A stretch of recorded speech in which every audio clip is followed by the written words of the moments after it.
I think I've been muted for that entire time. Great times.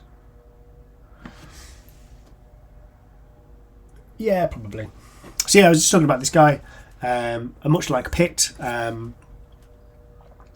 he's like the Hulk, massive dude, but with these big claws as well. So this little rack dude, reminds me of that, which is cool. And yeah, so it's worth checking out Mantic if you're looking for some alternatives or looking for some new games to play. Mantic have some really cool stuff. So again, Kings of War, if you're into your old world, but want a rule system, or if you're into just wanting some alternative miniatures, then definitely worth checking out. They've also got Armada, which is was it Man-O-War, the Games Workshop sort of naval battle system. So they've got Armada, which came out a few years ago now. So if that floats your boat, then there's monsters. Oh mate, look at this! I hadn't seen these before. Very cool. Happy about that.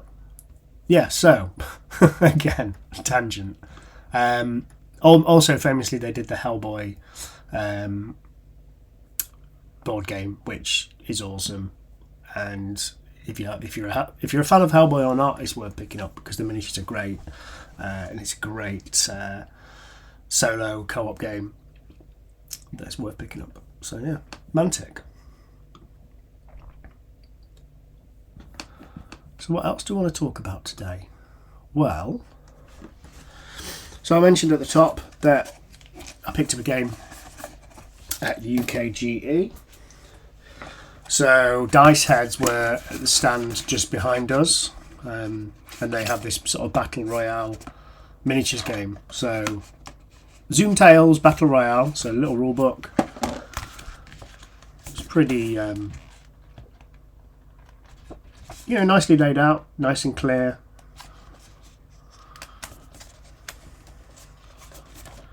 Not a big fan of these CGI miniatures. I prefer photos of the miniatures, but that's all good.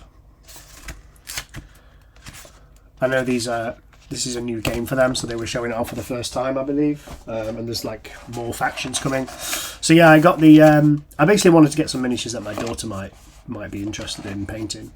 So she loves rabbits, so I got the Raging Rabbits. And I mean, everyone likes dinosaurs, right? So Dashing Dinos. And these are really fun minis, so I'll show some to the camera.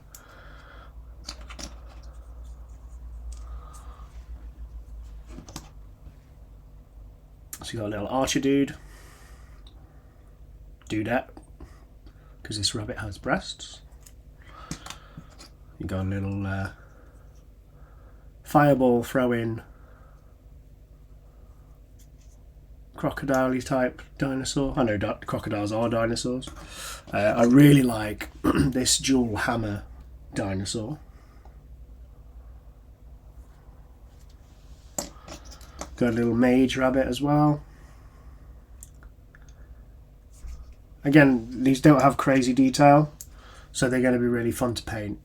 And again, it kind of lowers the barrier to entry. Like, I'm happily going to let my daughter's 4. I'm happily going to let her paint some of those because she keeps asking to paint them. I'll show you something else before we move on. Because she's been interested in painting, I got her this for her birthday. I mean, she's not 8, but we're all mates. She's supervised whenever we do this. But yeah, I'm a huge fan of Bluey, and I saw this and was like, gotta get it. So we started painting some the other day. So if you've got kids and you want to get them involved in miniature painting, get them hooked early.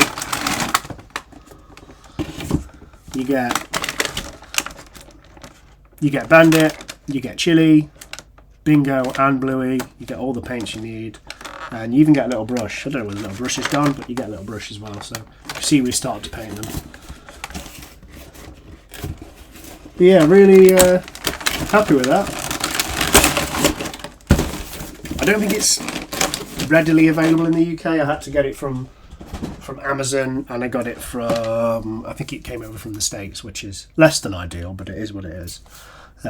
But we get to paint Bluey now, so, you know, pays off in the end, doesn't it? If you like Bluey, that is. If you're not watching Bluey, then I recommend it. I think it's fun for all ages. It's great for kids, but as an adult, it's a tearjerker, it's funny. Yeah, definitely worth a click. So another thing with Zoontails is the cards. So each, a bit like Relic Blade, each character has their own card with some of their rules on. So I like that. I like to have things. I like, you know, tactile. I like to hold cards, and, you know, I like the weight of a miniature. Yeah, it's like I like playing Blood Bowl, right? It's the rule system that's great, but I can only play so much online without getting really bored, because I'm just not as invested as sat across from someone moving physical miniatures, moving my characters and playing the game. So yeah, that's what I like. I like little things. So yeah, I'm looking forward to painting some of those. I'll paint some of those later, depending on time. Excuse me. So that was Zoontails. I've also got a few other things this week I just wanted to show. So I backed this on Kickstarter a while ago. It's called The Berg, which it's a comic about a fat berg, and yeah, I just the subject matter was interesting, and the art style is really, really cool as well. So yeah, that arrived the other day, so I'm looking forward to getting stuck into this. It arrived this week. It arrived earlier this week, which is always fun. I should update my Kickstarter to say it's arrived. But yeah, the art style is really cool. I love the colouring, and I think this is going to be grim, which is always fun. I think it's a one-off. Yeah, it's just a one-shot. So, and then with the Kickstarter, you get a bunch of like extra treats, as is the way with Kickstarter these days. So some postcards. I don't think I'll be sending these to my grandparents anytime soon, but they're really cool. So I'm going to put some of these up in the office. Wish you were here. That's cool. I like that. Yeah, so that arrived earlier this week. Looking forward to having a gleg and having a read through that.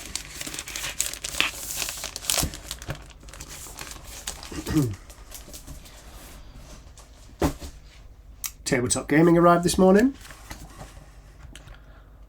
They've got a new editor. I think he's done a couple of issues now, so that's the thing. I always pick this up. I mean, I'm a subscriber these days, but it's just nice to know what's coming out.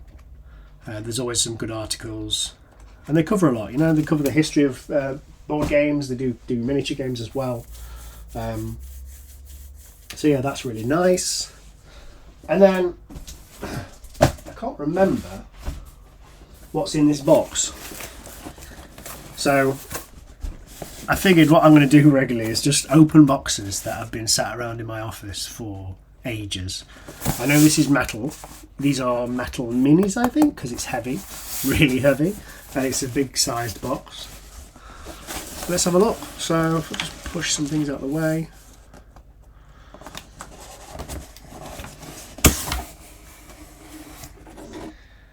Okay, so okay.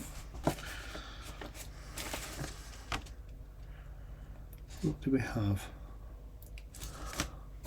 So, if you've been watching the painting phase recently, they had Paul Hicks on. He says his name here, Paul Hicks. And they had Trish on recently as well, who sells Through Footsore. But yeah, the Byron's Wall, a little project by Paul that I've been backing for a while, and I actually thought I'd lost these, so it's nice to actually find them again. This is the sort of, I guess it's like the Robin Hood set. So it's all around the sort of Templar sort of age. And yeah, this comes with like the Sheriff of Nottingham. It's got a bunch of the Falconer. We've got the campaign book, Death and Taxes campaign book, which I guess is in there somewhere. So yeah, let's have a look. It's got absolutely loads of stuff. And I suspect that actually this isn't just Baron's War. So let's get the Baron's War stuff out first. There's absolutely loads in here.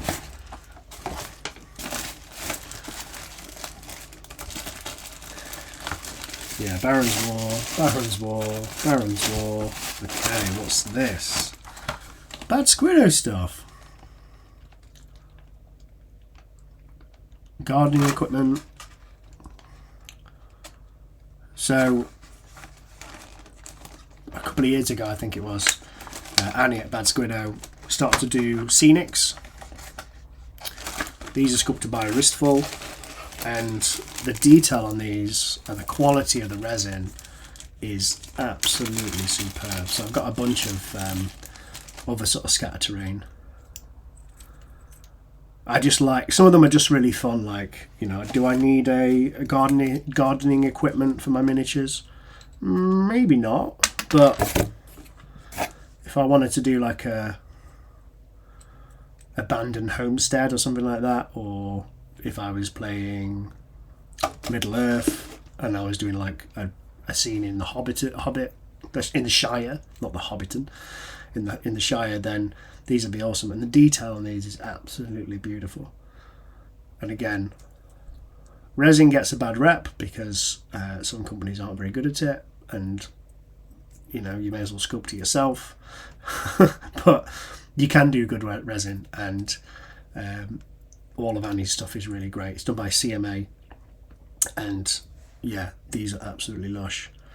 So I've got a bunch of this stuff. I'll show some off another day. I've got loads of like pots and like treasure chests and that kind of thing. So, you know, great for Relic Blade dungeons and that kind of thing. So yeah, I did not know this was in here. So I don't know what else is in this box from Annie.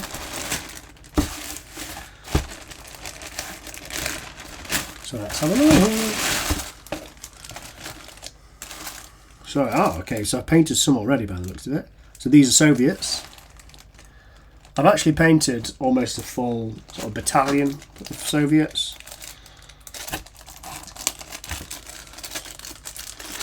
So what have we got? It's just a mixed bag. So like the snipers are really cool. Lovely cloaks. These are really, I was going to say really easy miniatures to paint. Because there's not like bags and bags of detail. There's just plenty for you to, you know, you can see what they are. They're really characterful. There's definitely a style to Bad Squiddo that makes them really fun to paint as well. So if you're a fan of Sonic Sledgehammer, I follow some of his tutorials for historical stuff. But yeah, the Soviets range from Bad Squiddo. Great variety. What else is there? There's absolutely tons. I'm going to show you this as well.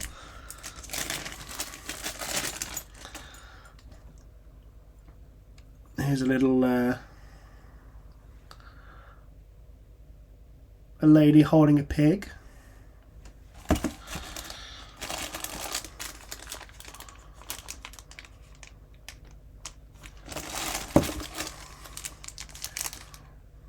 Parachuters. So yeah, I'll do some painting of these soon. Oh, that's a cool mini. Again, I'm a sucker for a cloak. What have we got here? Yeah, sniper. With a lovely cloak billowing in the wind. So that's going to get painted. I'm going to leave that out. There's someone with an accordion. Like loads of variety. Like I got a whole bunch of Soviets ages ago, so I could play Chain of Command, which it's done by, it's a rule set by Two Fat Lardies, and it's probably the most interesting rule set I've come across in years, really. The way the games kick off and the way you're deploying stuff is really really unique, and I do think you could actually adapt it for like 40k or Age of Sigmar and make those a bit more interesting if you're not interested by them. So what have we got here? This is more futsal miniatures. So the Baron's Wall, we've got that's cool, 3D printed wagon with a bunch of chests, so very on theme. Outlaws robbing from the rich, so robbing the taxes from the sheriff of Nottingham. That's cool as. I really like that. That goes together there, does it?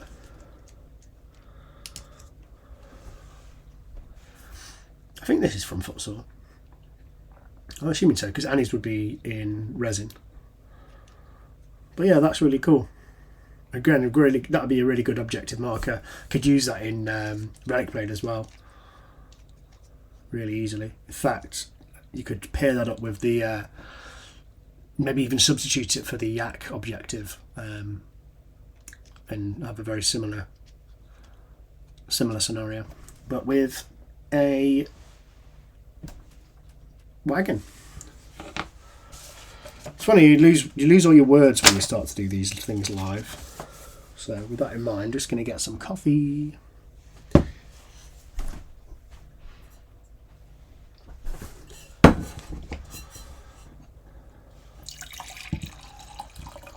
Time just flies by, doesn't it? So I think next time I'm going to like time box chats and go from there, because I don't want to just ramble about the same subject for ages. But that said, if you join the chat and you want to know more about anything in particular, then just say, and I will continue to talk about stuff and answer questions. So yeah, Baron's War. Again, similar, well, they're the same scale as Bad Squiddo uses. I think it's not 50mm, it must be 28mm or something, or maybe 18mm, I don't know. I could measure them. I'm not going to. The only thing I don't really like about this is I don't know what these are. I'd have to refer to the website. So these look like knights. This might be the Templars.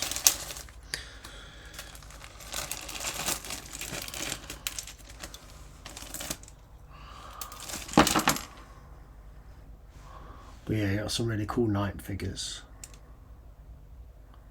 Again, the casting's really well done. I don't know if Futsal do them in house, but it's really impressive, really crisp.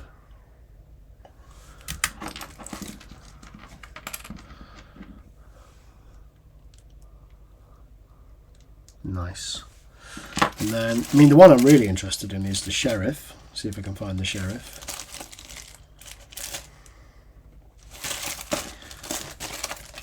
So you've got the Welsh pack, and the Welsh pack had like the product code as a sticker on this sort of backing, so I could tell which was which. I don't know if they just forgot with this one or what, but I mean, I can obviously just go through the Kickstarter and figure out what's what. Some great mounts. The guy with a little bugly thing. Archers. More archers. There's absolutely bags of stuff in here.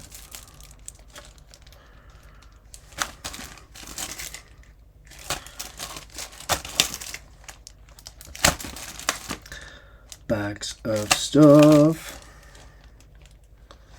So yeah, I will actually figure out what these are and actually get some painted as well, because I think listening to Paul Hicks talk about these just makes me want to do some painting. I think the range is really great, which is why I backed it in the first place. Naturally,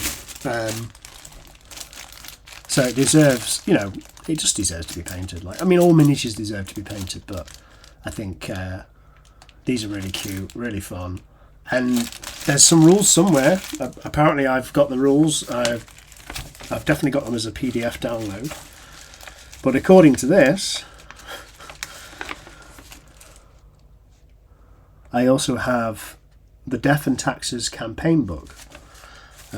So you can play your very own sort of Robin Hood encounters, which is cool. I mean, I think it's cool because I'm from Mansfield. Yeah, the Major Oak was up the road from us, so, you know, big fan of anything Robin Hood related. So naturally, it's going to be great fun painting these miniatures. So I'm going to pop these away.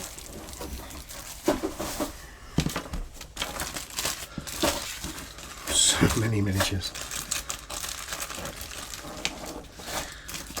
See, I end up backing stuff on Kickstarter and then it arrives, and I'm sure you'll like this too. It arrives and then you put it back in a bag, and that bag or that box gets put away because you need room, and then, yeah, you don't remember what's in the box. Like, I know some things because of, I know, like, the packaging people use. Like, I know if it comes in a red cardboard box, it's probably from Fenris, because he uses red cardboard boxes. So, yeah. Other than that, though, I don't have a clue. That's just how it is. So, yeah, Baron's War. Definitely worth checking out. Tidy up a little bit. Again, I'm a big fan of smaller games, skirmish games, and things that are, you know, low barrier to entry, low cost to entry. Yeah, low cost to entry, low barrier to entry, all those good things. That, you know, and why try new things? Well, trying new rule sets makes you aware of what else is out there. You can find new things you enjoy, and also, you know, if you're not playing in a tournament and you're just playing with mates, you can use whatever rules you like. So, again, I mentioned Chain of Command earlier. I really want to do some adjust some rules for 40k and play 40k with the Chain of Command rules, particularly like the way its deployment and engagement sort of happens. Like, I think the way Chain of Command does it is like probably the most interesting way it's been done that I've experienced. So I think it's going to be I think that would work really, really well for 40k. So yeah, I'm going to do that at some point. I still haven't done it. It's been a few years, but that's why I like reading new rule books, because it gives you inspiration. So yeah. So shall we do some painting then? I did say I was going to do some painting and try out these brushes, so I will do that. I don't have a great deal, excuse me, I don't have a great deal undercoated at the moment, but that won't stop me. I've got some chaosy dudes. I'll just paint this guy.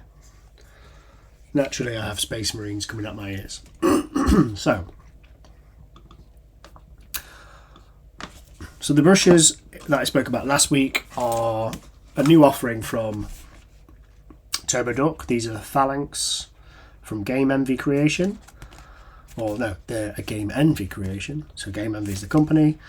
I might be selling these through the store. I need to check with them again just to see where they're made. If they're made in the UK, I'd rather not buy them from Turbo Duck, because, well, I'll be shipping them to Turbo. They're being shipped from the UK to Turbo Duck, and then I'd be importing them back, which is just massively wasteful. So, but if they're good, then I'll talk to them about what we're going to do. And obviously, you could always, if you were interested, you could buy them directly from Turbo Duck in the meantime. that would obviously cost you quite a bit. So yeah, these are synthetic. So generally, Turbo Dork, Gareth and Mir, both, not Gareth, Greg and Meredith, recommend using synthetic brushes. And I tend to use synthetic brushes anyway, so I should have a fairly good take on these when we give them a go. So the pack comes with 5 brushes, and a size that I've never seen before. So it comes with a 3,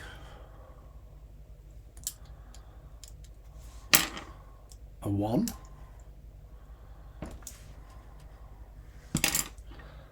a 00, a 000, and something I've never seen before is a 50. So last week I sort of compared this to an army painter. It's not quite like a Psycho, but it's similar to the Psycho. So why use a synthetic brush? Well, it's not made from animal fur, which is important to some people. The trade of animal fur is obviously something that might become problematic in terms of imports and that kind of thing at some point. That's speculation, but the way things are heading, it could happen. Certainly in the next 5 years or something like that. I don't know. But also, like, synthetics at the moment could be more sustainable as well. It's made from nylon, so again, I'm not really sure, but I just like the idea of not using animal fur. Big fan of that, really. I'm not vegan. I'm vegetarian. But yeah, I get that animal furs are, like Kalinskis, are really, really good. Like, I do use some. The Artis Opus range, which are, I think they're Rosemary & Co. Series S or Series SS, I don't know. The Rosemary & Co. brushes are really, really good. And I want to compare one, actually. Let's grab one. So we've got here, I've got 3 brushes.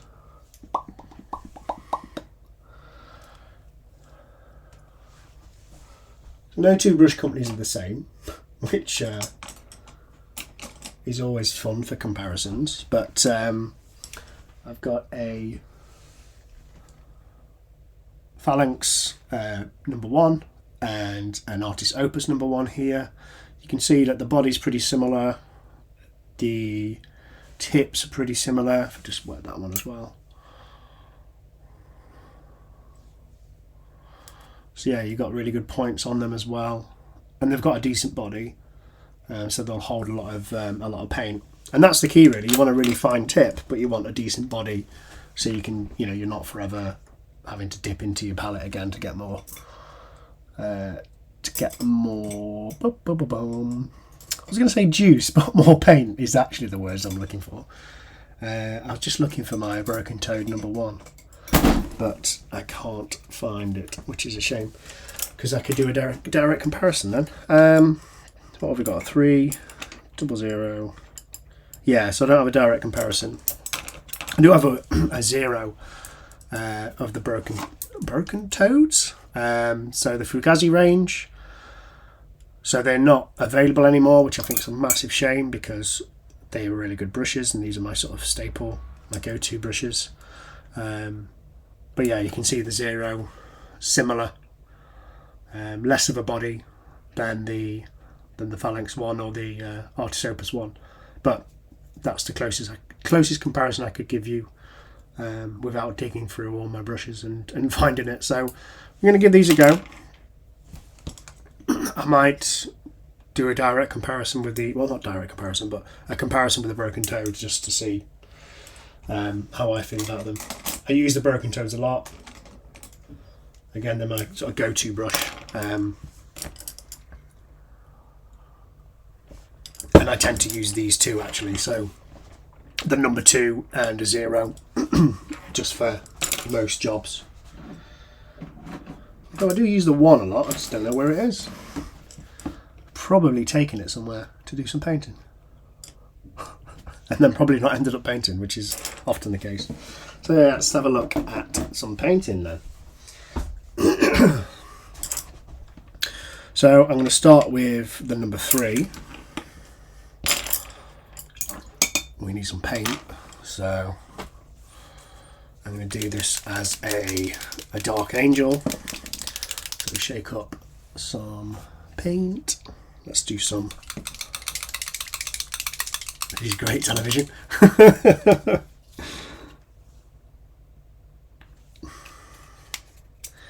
So this is Tooth and Coat's Wyvern Green.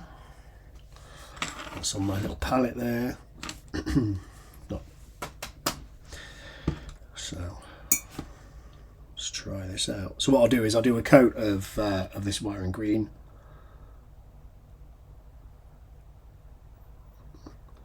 And then I'll do a mix of Wyvern Green and Gordian Knot. So let me get some Gordian Knot out as well. You can see this in the palettes then. So a little bit of Gordian Knot. Always shake your paints well. That's the Gordian Knot in the. So I've not used these palettes yet, but it should be good fun. So yeah, let's give this a go. My camera setup's not ideal for this kind of thing, but we'll just make do. And I can't see very well, so let me try putting my my goggles on.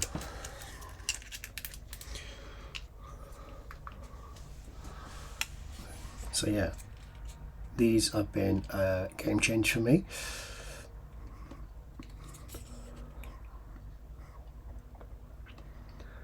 So I don't think I've used a number 3 before, so that's this is a new experience. But I like the tip. The point on the tip is the tip on the point. No, the tip of the brush is really fine. So I feel like I could do a lot of good detail with this. Do pin washes and stuff. And it's holding a lot of paint. The paint also is, you know, really good quality. It goes on really smooth. It flows, like it's got really good control with the Tooth and Coat's paints. Really good control.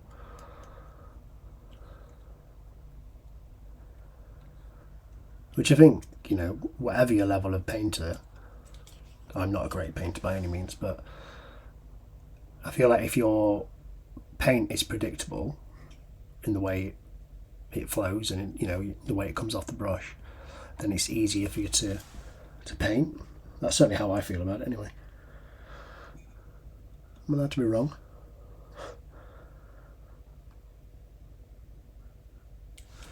But yeah, the Tooth and Coat's paints, if you're not aware, they were made made as a collaboration between Duncan Rhodes and Transatlantic Games. They spent a lot of time getting the formula right, so it gets the right flow, the right viscosity, that kind of stuff, all those fancy fluid words. And I think it's really paid off. I think the coverage is really good, and again, because they're so predictable in the way they work and consistent across the range, you know, you don't get one that's like super chalky or super thin and needs loads and loads of shaking. They store well.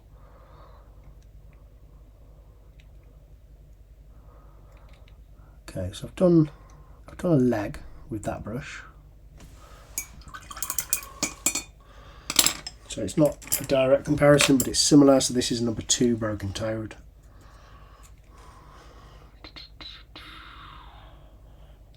I wish I knew where the number 1 was. I don't know where it is though. Okay, so let's just give this a go. So this is a brush I'm really familiar with.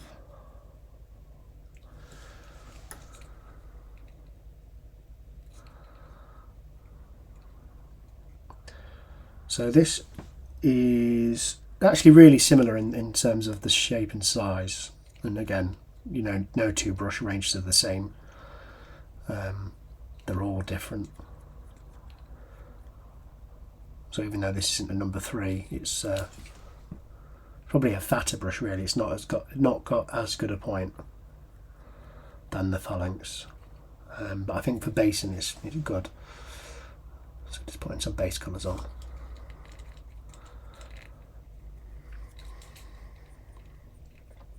So my initial thoughts are the Phalanx is nice.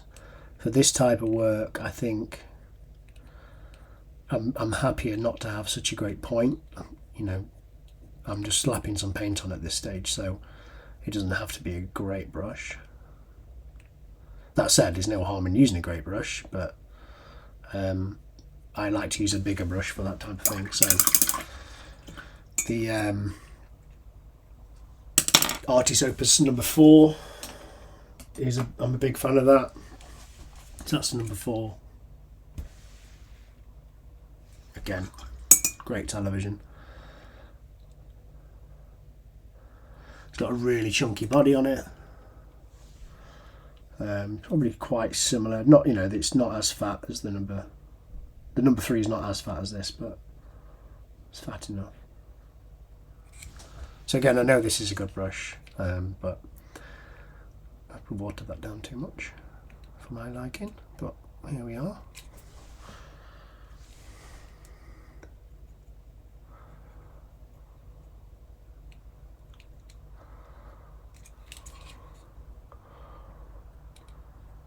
So yeah.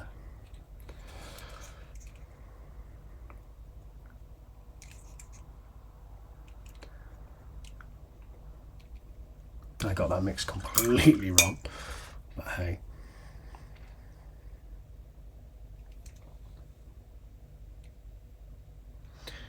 Let's finish it with the brush we're trying. So in terms of comparing the handle, the handle's not as thick as the Artist Opus, and I like that little, you know, a little bit of a fatter handle. I don't like it when they're super straight. I know a lot of the other Rosemary and Co range, they can have quite a slender handle, which, you know, probably suits some people. But I'm so used to like the fatter sort of handles from the Broken Toad and the Artist Opus that it's a little unusual when they're not as girthy. Give it some more. So the way I do Dark Angels these days is I do a coat of Wyvern Green or Wyvern Green, and then I do a mix of Wyvern Green and Gordian Knot.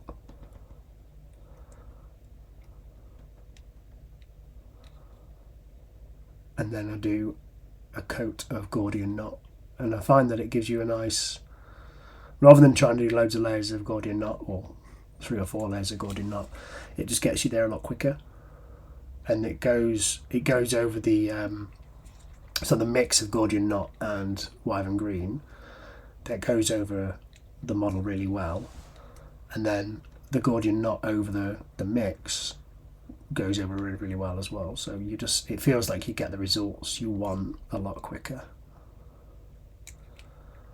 Could be my imagination, but it's all about how you feel, isn't it? How does the painting make you feel? Are you happy? Are you satisfied with the painting? That's the important thing.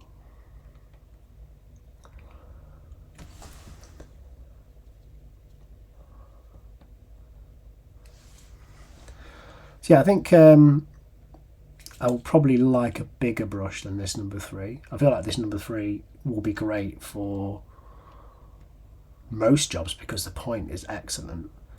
But for this job, as in just slapping on a base coat, it's not the best choice. I've just lost an arm there. I didn't glue it on. There we go. We'll just call him One Arm Mick and we'll carry on. Again, I don't care too much about this first coat. I'm just slapping it on, and then, you know, some pro painters will be like, oh my god, you need to like get really good coverage. I'm not a really good painter, and this is just to show off the brush. You know, you're not joining me for my paint skills. You're probably not joining me because, you know, this is episode 2. But hey, if you do join me and you're enjoying this, then, and you have questions, either post in the chat, or if you're watching this after the fact, leave a comment and I will answer it. The whole point of the show is just something different to the usual painting tutorials or pure chat show. I wanted something quite fun, you know, bit of news, some sort of product previews and reviews, and not just focused on one company. So, you know, yes, I'm using some Tooth and Coats, and I'm using Turbo Dork in a minute, and I sell both of those things, but, you know, I will say shameless plug and say, you know, these are really good products. But I also discovered at the start of the video Mantic quite a lot. I don't know if there was any audio at the time, but I did talk about Mantic for a good while. We talked about Zoontails, Footsaw miniatures, or the Baron's War range, and Bad Squiddo. So yeah, you know, some companies don't need that much coverage. But the smaller companies need as much coverage as they can get. So I'll be happy to talk about anything. So yeah, if there's a company you feel needs a bit of love, or there's a new range coming out, or you've just stumbled across something and you wanted to get some coverage, then I'm more than happy to talk about stuff. And so yeah, just pop me a message and I will do my best to get it covered. And if possible, like I'll get the miniatures. So I'm going to buy some Warp miniatures soon. So I met Alex from Warp Miniatures at the Art in Miniature documentary filming we did a couple of weeks ago. I've been aware of their stuff for ages, but seeing it in the flesh made me just think, yeah, I've got to get some of these. So excuse me. So I'm going to buy, it does like a 4-player set called Troll Bridge. I'll bring it up in a second. In fact, while that dries, I'll bring it up. My cool headlight. Here we go. So, Warp Miniatures.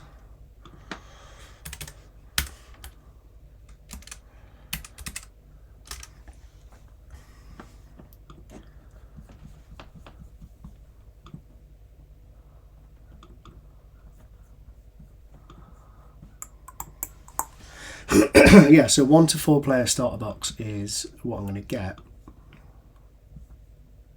Look at the full details. So my only sort of criticism of the website is that I could do with more photos, really.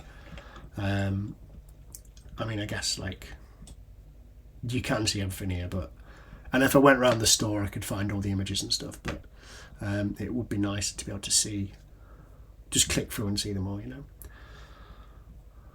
So there's loads of character to these. They're your halflings, you get a big dog, you get a little sort of empire-y type thing. Your sort of orcish, goblin-y dudes, obviously your troll, your core rules. So great place to start. I just asked Alex, you know, where's the best place to start?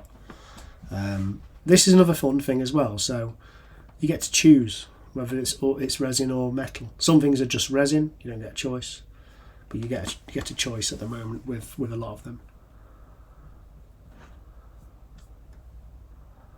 But yeah, there's some really great models in this range as well. I think Alex is a superb sculptor.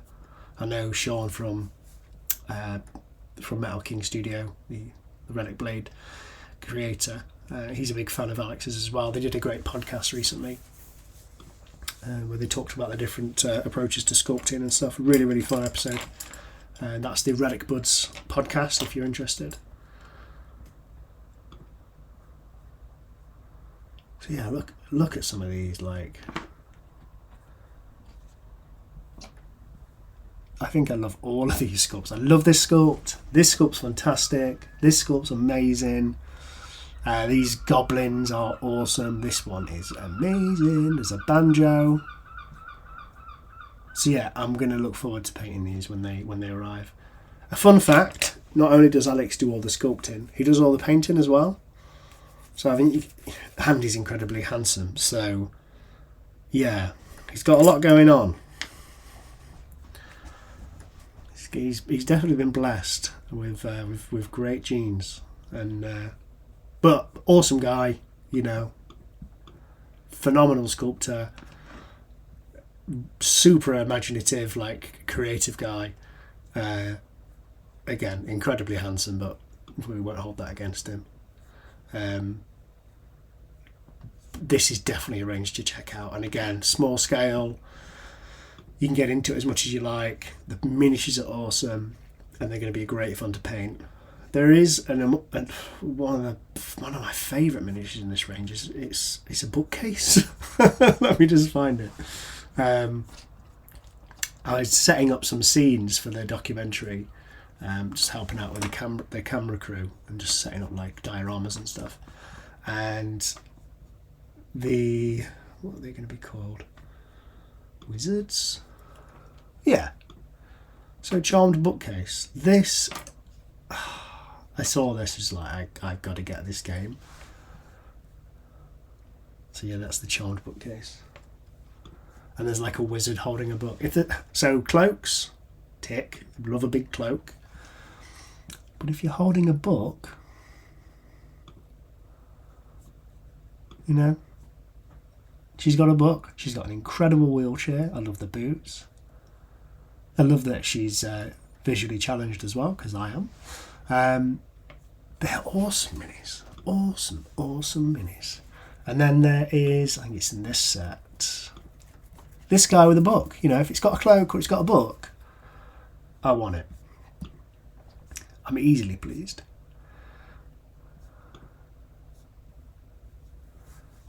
Some more minis there. So yeah, I had the pleasure of sort of setting these up and making them look great. I mean, the camera work made them look even better, but you know, I set them up in the dioramas, and it was a mix of Warp miniatures and Relic Blade miniatures, and yeah, I mean, they work really well together. So yeah, Warp miniatures. I'll be covering them at some point soon once I get the starter set. How much was the starter set again? Let's have a quick look. Oh, look at that mini. Love it.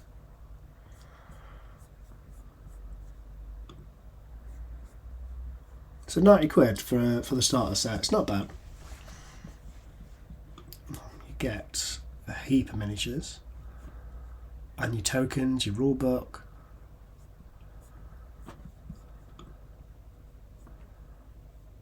Yeah, that's decent.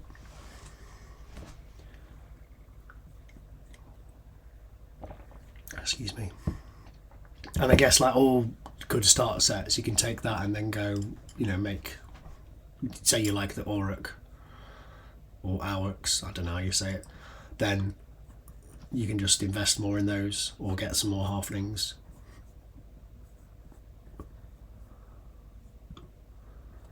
1 to 4 player as well. I mean, that's great if you ask me. And you didn't ask, but I've got control of the microphone, so I can say whatever I like right now until I get cancelled, which probably won't happen because I'm quite busy.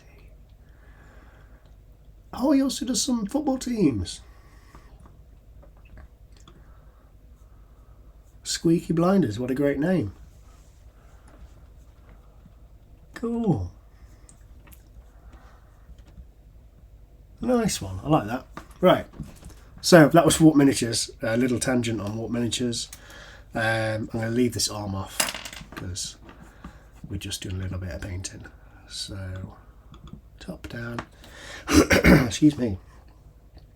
So I'm going to get myself some. I'm still using the number 3 brush here. I've got some wiring green.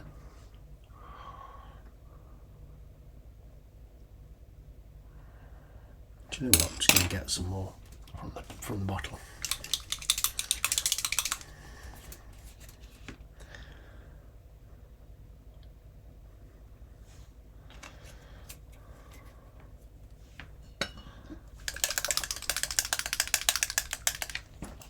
So this is like a half and half of Wiring Green and Gordian Knot. Probably a bit more Gordian Knot than I would normally put in there, but as Bewitched once famously said, c'est la vie.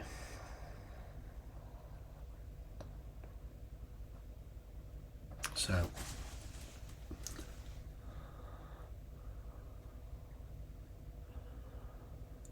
another cool thing about, so you can see there, that's pretty much Dark Angel's green, but with some metallic pigment now, which, you know, is kind of the effect I'm going for. But yeah, synthetic brushes, like that is coated in paint now. Not particularly ideal. Like if that was a Kalinsky, you might be concerned about ruining your brush, but I'm not, because it's synthetic. You know, they clean up really well. They last a long time. They're really durable. The points last for ages. But what we need to do is get good synthetics. So again, I'm trying a bunch out. I will be selling some at some point in the near future. It might be these, but if you've been following us for a while on any sort of media, or you've spoken to us in person, we're all about good quality products. So stuff that we think's great, and that we feel deserves, either fits a purpose, or, you know, fills a gap, or is just something that is awesome and needs or deserves more attention. So yeah, we try and be helpful, sell stuff that works really well. It does its job really well.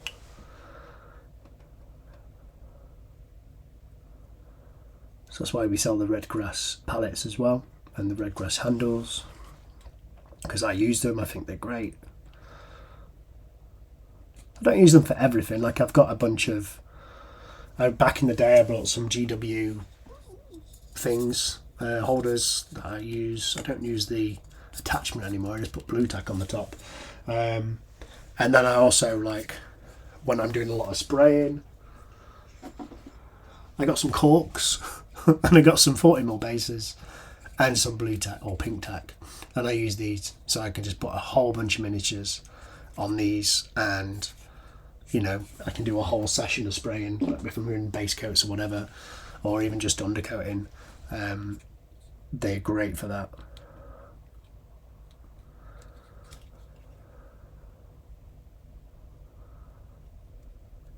Just as a cost saver, you know, I love the red grass handles. I love the detachable version, and I've probably got maybe 10 of the extra attachments, or maybe 6 or whatever it is, 8 maybe. But I just find that's great if you're doing, you know, detail work, or, you know, painting a proper squad. But for spraying, just being able to change quickly, I find using the cork holders to be really, really useful. They don't need to be particularly ergonomic.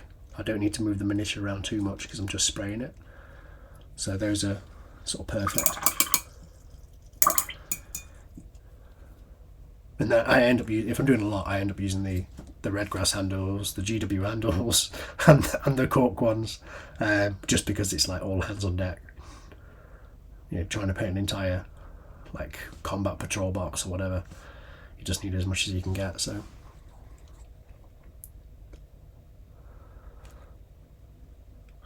I mean, this is acting as I expect it. You know, this is a product recommended by Turbo Dork, so it's working well with the metallics.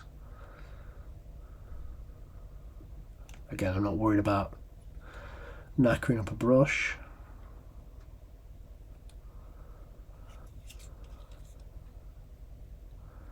And the paint's flowing really well. Again, this is a mix, a 50-50 mix of the Tooth and Coats Wyvern Green, which is a really dark green, and then the Gordian Knot, which is a dark green metallic from Turbo Dork, which I have fallen in love with, and I think it's perfect for Dark Angels. And one day I'll get a copy of the Lion and be able to actually paint him.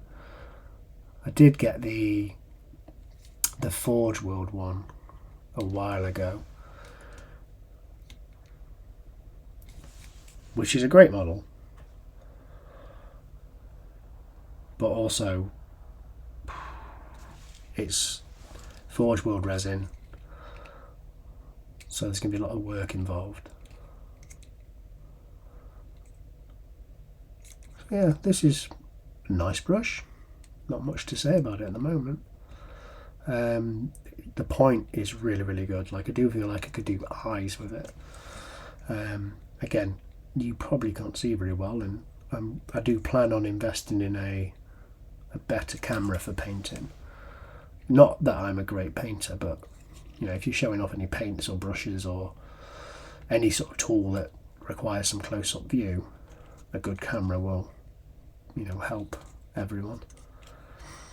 Because I want to show stuff off and you get a good idea of what it's like. It's not necessarily a review, but it's an opinion. But it also helps me able to see what you're doing. And also that way, with a good camera, I can then start to do more tutorial stuff in terms of, I'm not a great painter, but this is how I've done this paint scheme with this paint, or this is how I get the consistency I want with X paint.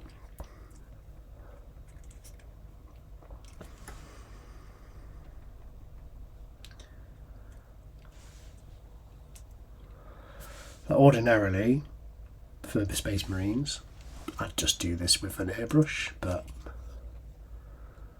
I've done a few by hand. I mean, I used to do them all by hand, but that's why it took me so bloody long. Yeah, if you are interested in airbrushes, then, you know, and you're thinking about it, I recommend them. I mean, I'm crap with a rattle can, so I've always found, you know, undercoating to be a pain in the arse with a rattle can. Some people get on fine with them. I just seem to just fuck it up every time. Other than black is easy enough.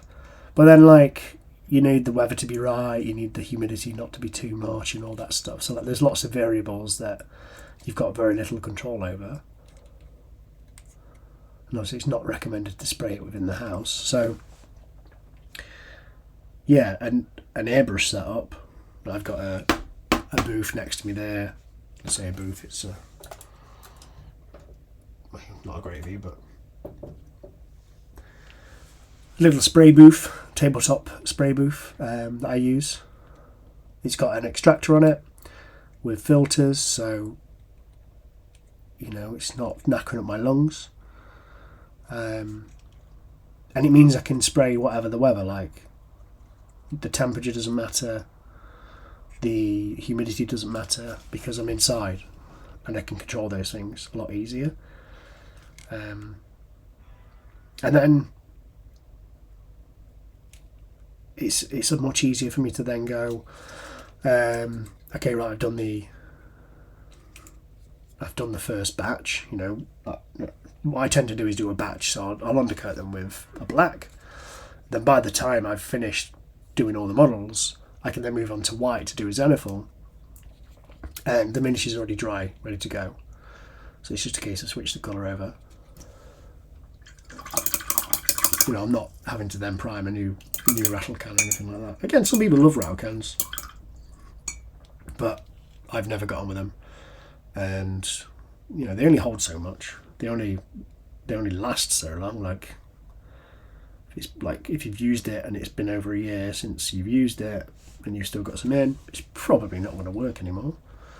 And an airbrush, once you get the technique down and how to to maintain them, which is easier than you think, then it's a massively useful tool,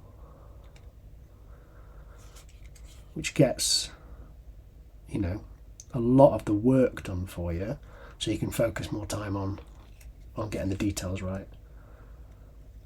And if you're interested in learning more about airbrushes, the wonderful folks at Siege Studios do an essentials class, and they don't just cover airbrush, but they do cover airbrush quite a lot in the sort of first part. I learned so much from that course. It was like a proper game changer for me. So yeah, I recommend that if you're interested in airbrushes or not. Just learning about paint consistencies for like washes and glazes and stuff. I came away from that, and I was just a better painter. Like certainly 10x'd my painting skills, which probably wasn't that hard. But I just felt like I understood paint and painting a lot better, which is, you know, half the battle. So mine was taught by James. It was in Bromley, and yeah, it's a weekend course, so you know it's a bit of a commitment. But if you're interested in improving your painting, or you know if you're long in the tooth, old, and you're running out of ideas for what people can get you for events like birthdays and Christmases and stuff, then I honestly think it'd be a good gift, you know, to get sent on one of these courses, because they're absolutely fantastic. Plus you get to just hang out with other hobbyists for the entire day or the entire weekend, and just have a nice time. So yeah, definitely worth doing it. So yeah, this is where we're at right now. I'm going to turn this horrible strobing light on. So not the best in terms of focus, but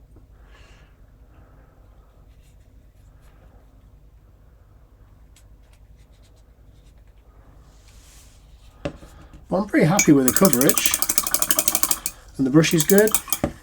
Again, I'd like a fatter brush for most of this work, but it's getting the job done. If I'm going to sell these myself, I might look at getting a 4 or a 5 just as an extra option. Probably just a 4 to be honest, but I do like a fatter brush. So what we're going for with this miniature is one I did earlier. So I've started to do the highlights on that one.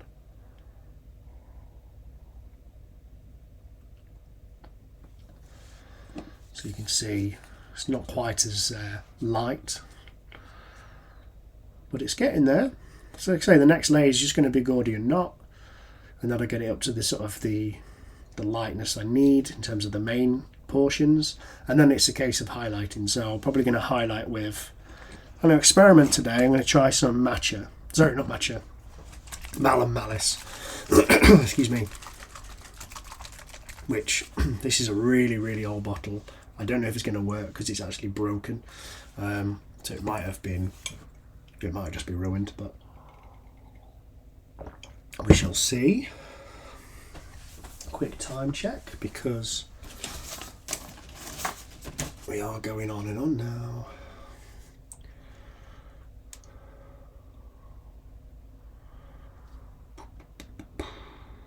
Cool, okay. We're going to carry on because why not? I don't have anything on for the next hour, so I can carry on doing some painting, which is nice.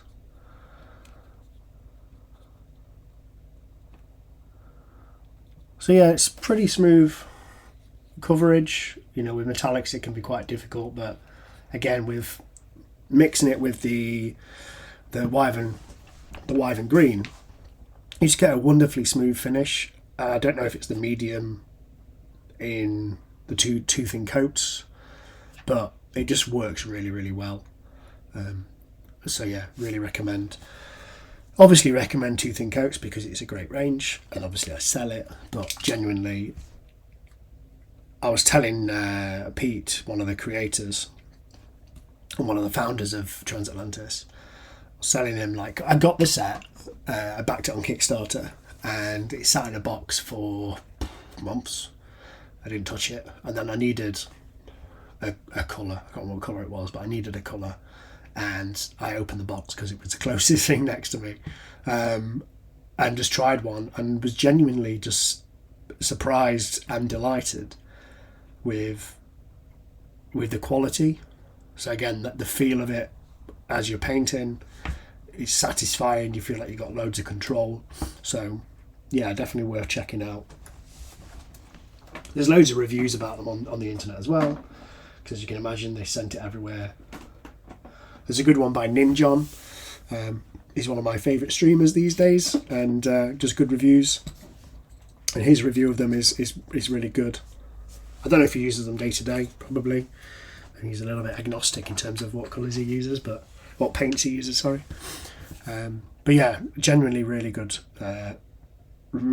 paints to use. Big fan.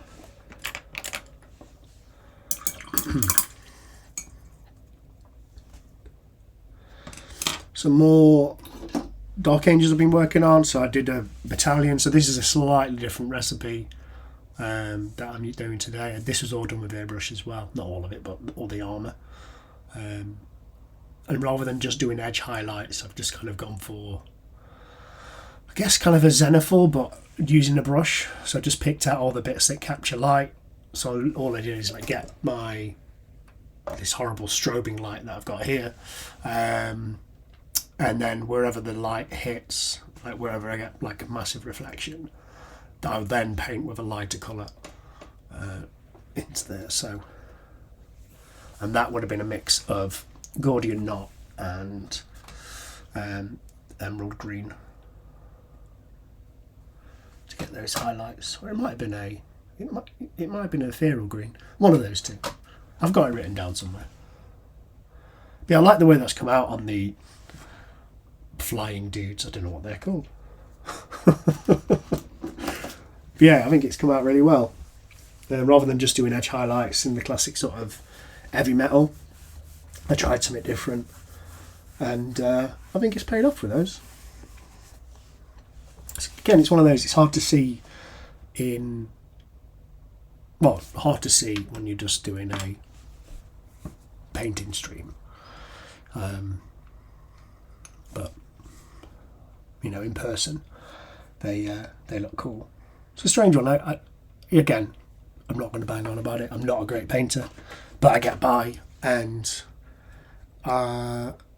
you know, I use Turbo Dork a lot for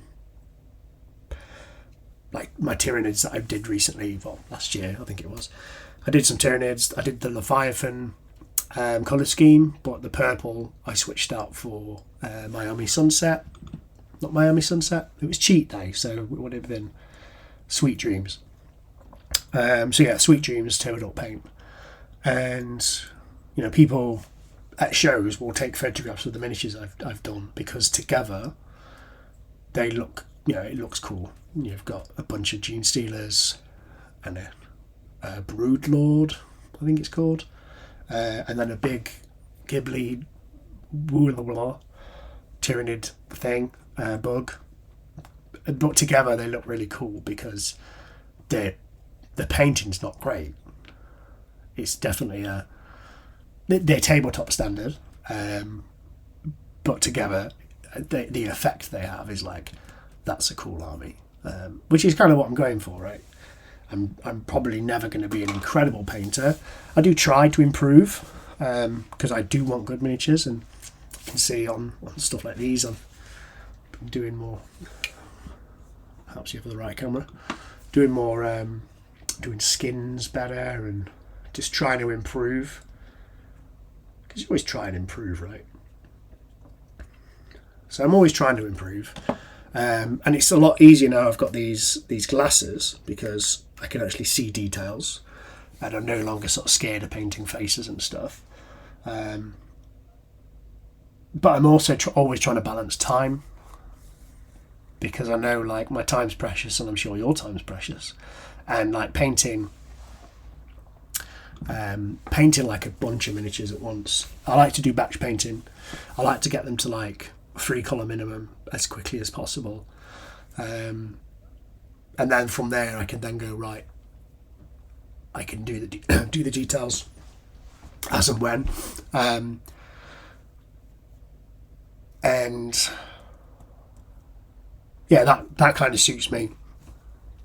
I can happily play them, and they look okay because they've got 3 colours on. It's never just 3 colours, but they've got the base coats on, but then I can in batches go, right, I'm going to take these 5 to the next level, then these 5 to the next level. And previously I'd sort of rush that next level, like I'd always sort of do something and maybe I'd do a bit of a mistake and then I'd care less about the rest of that model. And rather than trying to fix the mistake, I just sort of lived with it and sort of moved on. Unless it was major, in which case I would probably try and fix it, but you can always tell if you've tried to fix it. Well, I can, because it's my work and I fixed it really badly. But yeah, trying to paint things quickly, well, in a reasonable time, not necessarily quickly, but in a reasonable time. I'm not a fast painter at the best of times, but I also want results that I think, yeah, that's cool. Like, it's probably never going to be incredible, and maybe I'll work on some stuff to get to that level, and it'll just be like single miniatures. But when I'm painting squads or whatever, I just want some cool looking miniatures that I can play with, or not play with, because I've not played 40k in ages. I didn't play 9th edition. I've not played 10th yet, but I hope to change that soon. And when I do, I'll have miniatures to play that will be painted. So that's, to me, like growing up, I started playing in the 90s, and we used to go to the Friar Lane in Nottingham, to the Games Workshop there, and there was like a rule of your miniatures had to be painted for you to play. So that's always been drilled into me. And like since I got back into the hobby, I've been in and out of it for years, but when I got back into it in 2016, I realised that people play with just miniatures that have been undercoated, and it's less of an issue really. But I can't get it out of me. Like I don't want to play with miniatures that aren't at least 3 colour minimum based. So Games Workshop broke me back in the day. And that's how it's been since. But I actually think it's better. Like, I think get some colours on your minis, even if it's just like, I've done the armour and I've done the gun. Like, if it's a marine, I've done the main colour and I've done the silver bits and I've put an ink on them. That would look infinitely better than just grey stuff or black stuff or just white stuff, whatever undercoat you're using. To be fair, I think if you just did a Zenithal highlight, that would probably look okay. You could have a bit of a monochrome thing going on, like I think that looks quite cool. I mean, his head's fallen off, but otherwise it looks quite cool. I'd rather throw some paint on it myself, but if my opponent was okay with it and we were just happy to play a game, then no drama. But yeah, 3 colour minimum for me is sort of a get to that point and then get playing, or get to that point and think about playing, which tends to be what happens. I do more thinking about, what am I going to paint for this army, than I actually ever do paint, like playing the game. But yeah, I want to change that. I want to get some games in this year. So I want to try 40k, try the new rules. I've heard mixed things about it, but it's always going to have its fans, and I think it is what it is, right? It's 40k is 40k to some degree. It's not going to change dramatically, because the effort involved is astronomical, right? There's so many miniatures in that range, so many rules to write. I know they've just canned a bunch of Marines because their range is massive. But yeah, I don't envy the guys. No, the guys and girls at Games Workshop. It's like a really difficult task to try and get any sort of balance in that game. Balance is a little bit of a, not a myth, but it's an impossible task. You can only get so balanced, because I think if it's completely balanced, probably a bit boring. Like chess is a pretty balanced game, but it's not completely balanced because, white always has an advantage because they go first. And that tends to be the case with any game. Like there's usually an advantage to going first or second. So trying to balance any game is really, really difficult. And I remember James Hewitt talked about it on his games course with Sophie Williams, actually. They talked about it, not massively, but they talked through it like, don't worry too much about balance to begin with, because it's more about getting a fun game that people want to engage with and play than it is a completely balanced game. And I think there's something to be said with just letting, not completely, but letting the community help you balance a game. Like if you look at Blood Bowl is a really good example.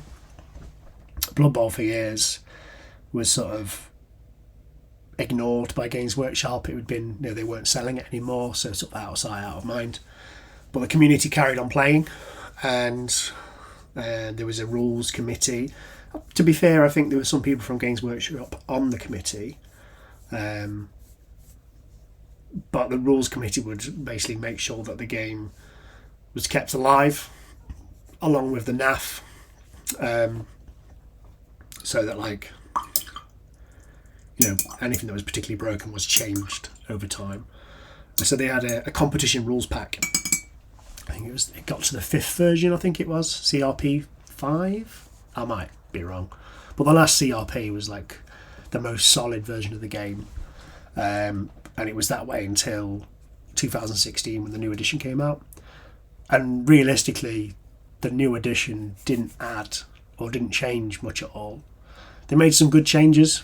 They made some good changes to the way you do MVP, so it wasn't completely random, and you could have you picked 3 players basically, and then it was random out of the 3. So that allowed you to then sort of plan how you're going to build a team a little bit more. That's got its plus sides and downsides, but at least you didn't have an injured lineman who then gets a double. You'd never have selected him as an MVP, but he ends up getting a double skill, and yeah, you've just got a really bloated team value then. So yeah, there's some really good decisions in that respect. But yeah, that's a sort of a sign of a game that, Blood Bowl isn't balanced. It's never been designed to be particularly balanced, and the way competitions get around that is with tiering. And you still have realistically, your tier 1 teams are going to win the tournament. They're going to win the most games, but they try and balance it with giving the lower tiers more skills or more to spend, and then it just makes it more fun because you've at least got a chance. And it evens the odds. Again, it's not perfect, but you've got a much greater chance of winning with goblins if you've got more money to spend and more skills to spend than when you're playing against one of the tier 1 teams like Undead, who are really strong out the gate. So yeah, the community worked with the rules committee worked with the community to make the game better and to balance it as much as they could. So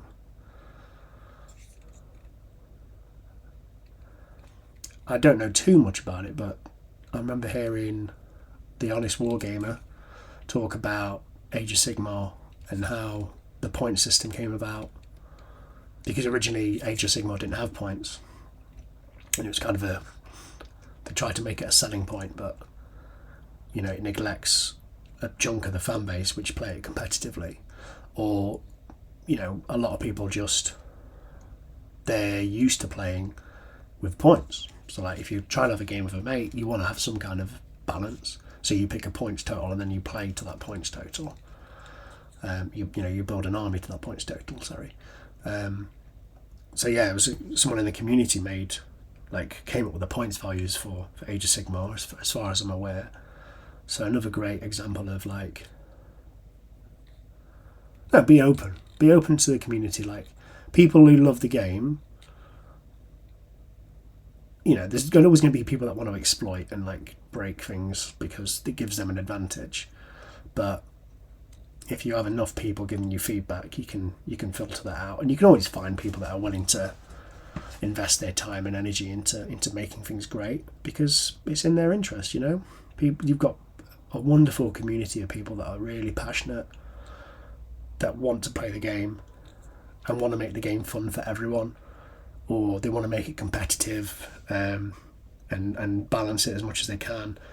And I think a lot of balance is just like removing exploits, removing stuff that makes it really unfun, if that makes sense.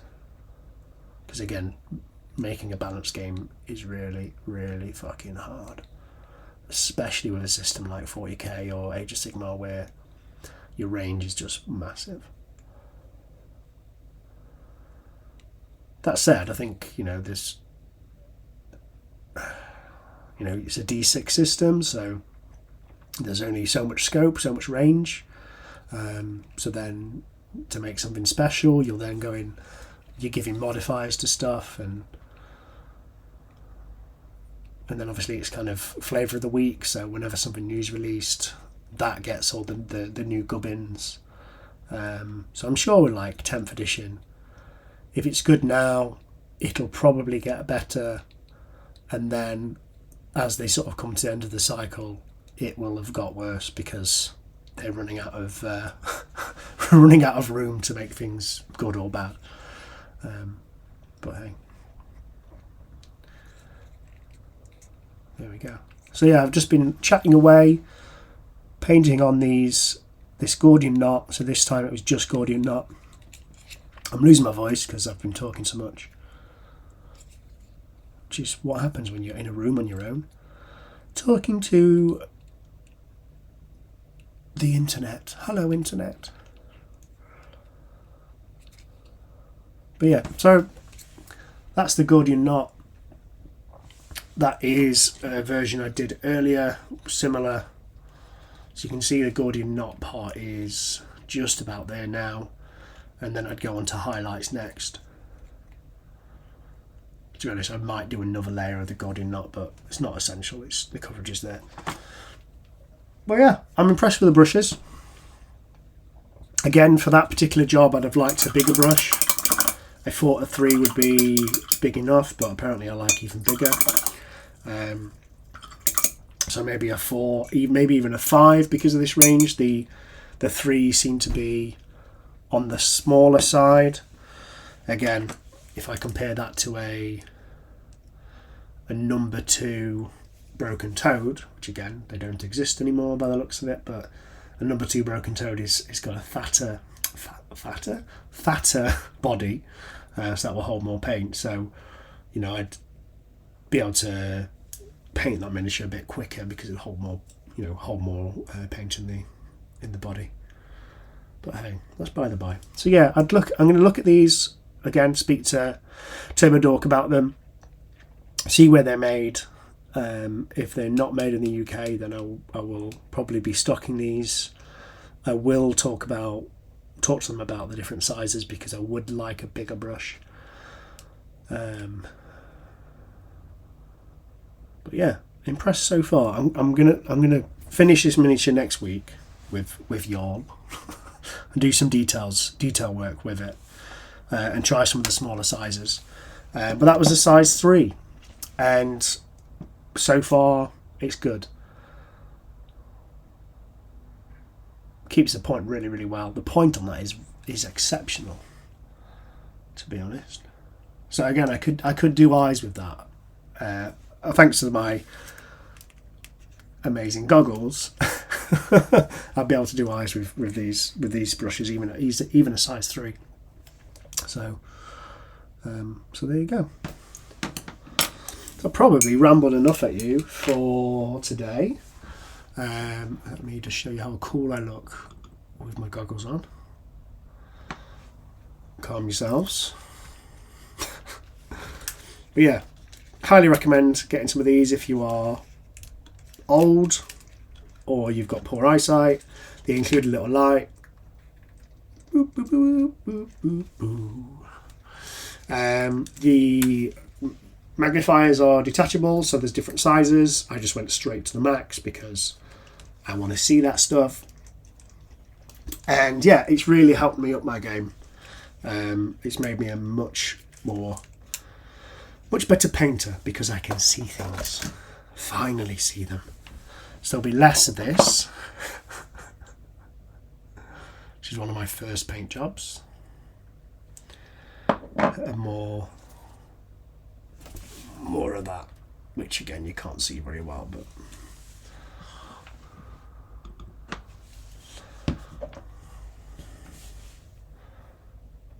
so that was one of my early bits of work. I think this is from 1994, but I think we got into the hobby like 92. I got a bunch of Storm Boys for a birthday present or something when I was a kid. So there, more of this. So I'm really proud of the skin on these. I really tried. But a long way to go on that one. But the shield is done using Hobgoblin, which is a Zenny shift. So like over a white it's an orange, and over a black it's a green. So with that shield, I did a Zenithal highlight with, Zenithal spray of white over black. And then, if I remember correctly, I've dry brushed the shield just to get a bit more variety. And the helmet as well. But yeah. So yeah, anyway, it's been emotional. I've had a lovely time talking to myself. And I'll be here next week at about 12 o'clock again. Next time I will have eaten lunch beforehand, so I'm not just hungry for the entire show. If you watched this and you enjoyed it, let me know if there's something you want me to talk about, or there's a question or something you want to see, like if there's a turbo dot colour you want to see me paint and see it in action, or a miniature from the range that I sell that you want to see up close and personal on the camera, then yeah, just drop me a comment, or reach out to me via different socials. And yeah, I hope you all have a great week.